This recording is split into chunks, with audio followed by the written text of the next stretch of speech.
Hello, I'm Jeff McKinney, and I'm doing my final paper presentation on the impact of the Russian Orthodox Church on the native people of Alaska, 1741 until 1912.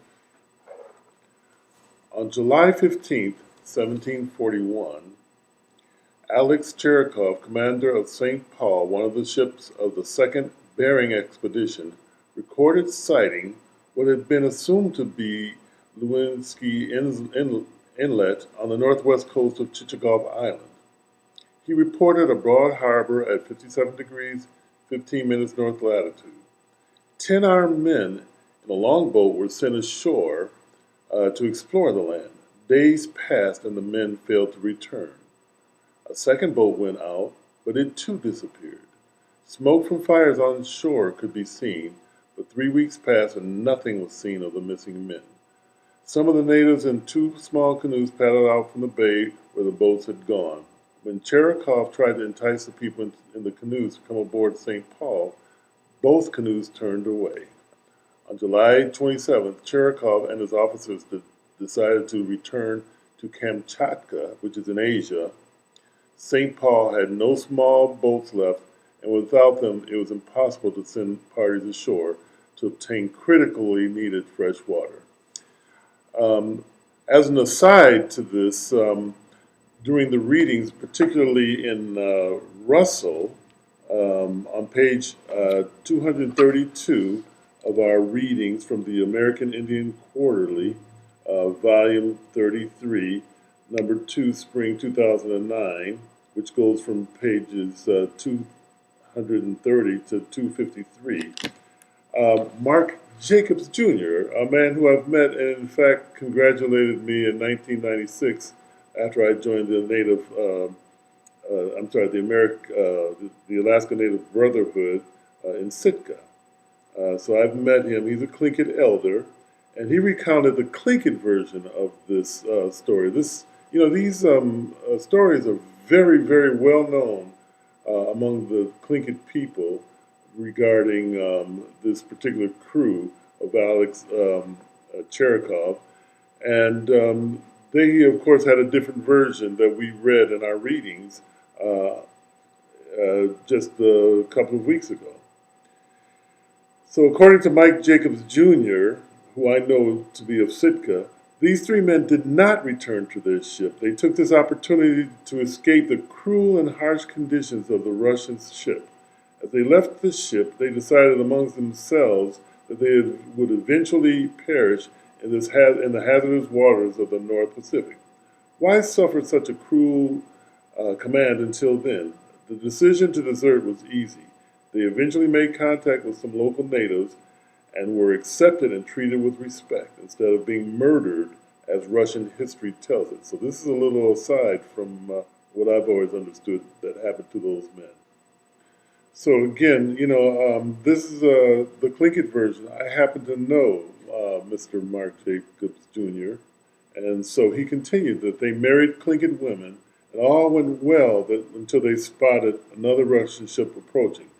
They explained that they would be shot or hanged if they were ever captured, so there was a hasty preparation to load them, as well as their family, into the canoes that were provided to them. Their offspring became some of the most prominent families in the village of Klowak. Now, Alexei Cherikov was the commander of the St. Paul in the same expedition of Vitus Bering. The Bering expedition had two ships, and the other ship was the St. Peter, which was actually commanded by Bering himself. Of course, the Bering Straits of Alaska were named after him. Now, in 1741, then, Vitus Bering mapped the coast of Alaska. It happened that on that expedition that they became split from each other, and so Alexei Cherikov's St. Paul was separate at the time when the men left the ship and never returned. It was the same expedition, but he was separated by that time from Vitus Bering in the St. Peter. And so they continued on their own missions separately. And so, again, Vitus Bering mapped the coast of Alaska, and he discovered the richness of the furs in this part of America that resulted in the Russian Russian men coming over to the American continent, basically because of the furs, the riches that the furs brought. So these common men, the Shalinki, brought many things with them, and they brought with them their religious traditions. And some of them were Orthodox, and it was these Orthodox laypersons in bringing their Orthodox faith to North America who baptized the first North American converts. And remember, this began shortly after 1741. So in continuation of our story, we go to Grigory Shelikov. He was the chief of the Northeastern American Company. And of course, he was interested in the profits that these furs could bring. But he's also interested in the native people themselves.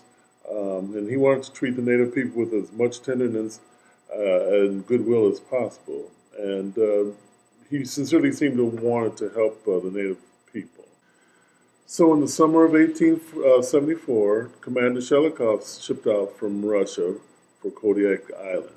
Shelikov believed that sending annual expeditions to America for trade was both expensive and dangerous. So he actually was there with the plan on establishing a permanent base so that he wouldn't have to travel back and forth.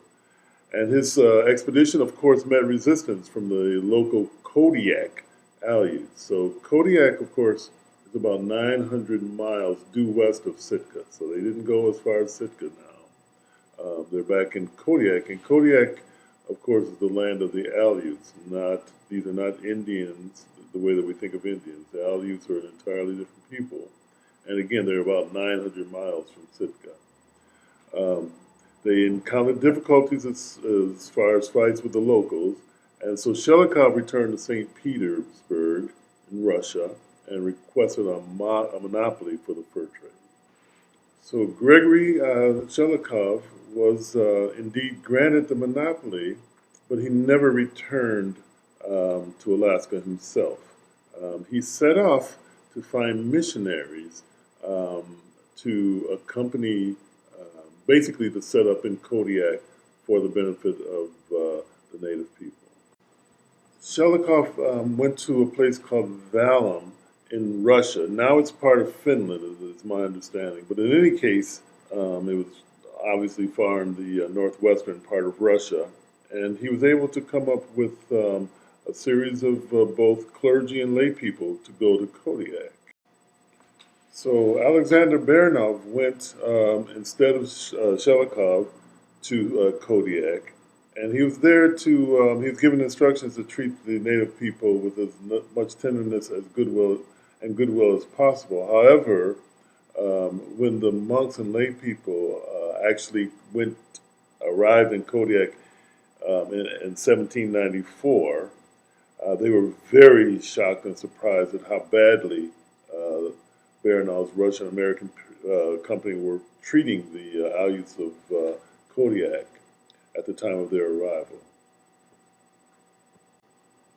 They were so shocked and surprised at how the native people were being treated that in 1796, a group went back to St. Petersburg to report on the treatment, but they never made the trip back. The next year, as they approached Kodiak, they were struck by tragedy, and they perished. However, some of the clergy stayed, and one of the monks who stayed was a monk named by the name of Herman, who in the Orthodox Church is now considered to be Saint Herman, who stayed on and for many years ministered to the native people of Kodiak and the surrounding islands. Saint Herman, Monk Herman himself, went to Spruce Island, which is adjacent to Kodiak Island, and that's pretty much where he spent the rest of his life. working, ministering with, and educating the Kodiak native people. So Alexander Baranov, he has an entire history himself. He ended up moving over to Sitka, and there's actually a lot of history with he and the Tlingit Indians. He established his post with the Russian American company in Sitka. He retired, and in 1818, he ended up going back, or at least attempting to go back to Russia. He never made it. He perished on the journey back to Russia. And in 1824, Father John Veniaminov came over, basically to be a priest in Russian America. Father Veniaminov was probably the central figure during this time period that I've given. As I mentioned, he came over in 1824. He came with his wife, his mother, and his brother, and they actually set up. After arriving in Sitka, they went back to Kodiak, and that's where he began. He ended up going back to Unalaska and building the first chapel there. One of the things that Bishop, well, I should say Father Veniaminov is known most for is his translations. He was able to understand the Aleut language. He's learned a particular dialect of Eastern Aleut that was used in the district of Unalaska, and he used that to develop a language. Father Veniaminov created an alphabet based on the Russian Cyrillic, but adding some more signs to show the aspirated character of some of the consonants. And he placed the word accents and that sort of thing in his, doing the redoing the script for the Aleut dialect of Unalaska. So Father Veniaminov was to get help. Later, in 1828, another priest came.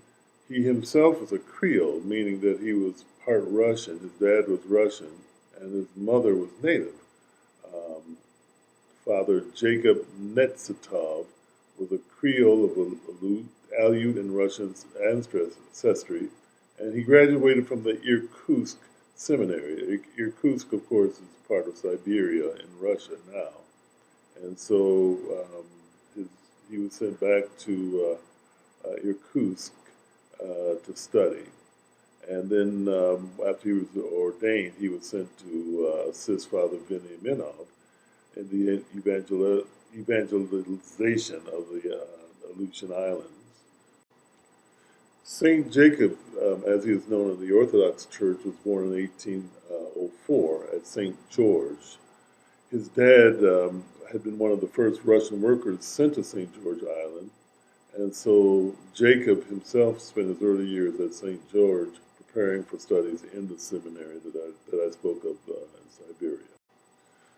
So as time went on with the important work of translations of the native script into basically scriptural script, in other words, translations of the Gospels and some of the works of St. Paul, the Apostle, were taken from Russian and put into the native scripts. There were other Creole priests that came down the line. Father Veniaminov, who eventually became bishop of the territory, insisted that all of the priests of that area be bilingual, which pretty much necessitated that they be of both Russian and Aleut origin. Bishop Innocent was alive until his proposal actually was in 1879, so he was alive when the United States purchased what was Russian America and, of course, became Alaska. he was actually for the purchase because, in his mind, it would allow the Americans basically to be introduced to the Orthodoxy. Orthodoxy is a branch of Christianity that was actually aligned with the Roman Catholic Church up until the year 1054. And so it's not an obscure branch of Christianity, but in North America, basically Catholicism is known as Roman Catholicism, but it's not the only type of Catholicism that exists in the world. As I mentioned, Orthodoxy and the Roman Catholic Church were basically one church for the first 1,000 years after Jesus Christ himself. And so I mentioned this with regards to Catholicism because, of course, the United States is predominantly a Protestant nation. Protestantism is a predominant form of Christianity in the United States, and I'm making that distinction between Catholicism and Protestantism because, of course, after 1867, there were Protestant evangelists who came from the lower 48 up into Alaska, and they basically wanted to abolish the influence to as much as possible of the Orthodox Church. And so some of the major people at the time of the turn of the century were the Reverend S. Hall Young and the Reverend Sheldon Jackson. I know of the name Sheldon Jackson because when I first went to Sitka, there was a college that was in full form, students, and they were pretty much running up. They were pretty much a running college when I got to Sitka in the mid 1990s. So Sheldon Jackson, the man, was the first general agent for education in Alaska, and he determined the direction of public school policy from 1885 until 1906. Jackson became active in Alaska in 1877 and was determined to establish mission schools as Protestant forts to protect the natives from the military, as well as from sourdoughs and bootleggers. So one of Jackson's, Mr. Reverend Sheldon Jackson's philosophies were two fundamental goals: the establishment of Protestantism in Alaska and the replacement of all native languages with English only. American missionaries and federal officials alleged that the Orthodox clergy opposed the introduction of English, but as early as 1871, the process of adapting the curriculum at the Orthodox to English had begun. In 1910, however, federal agents at St. Paul were still complaining that the only 5 or 6 Aleuts that could speak English well and continued to blame the Orthodox school and Aleut parents for insisting on the use of Aleut in village affairs. Sometime before 1916, the government forcibly closed the Orthodox parish school. Circa 1912, the U.S. government closed the Orthodox Church School of St. Paul Pribilovs by force for the crime of speaking Aleut. There will be no natives teaching native or native languages, was the policy.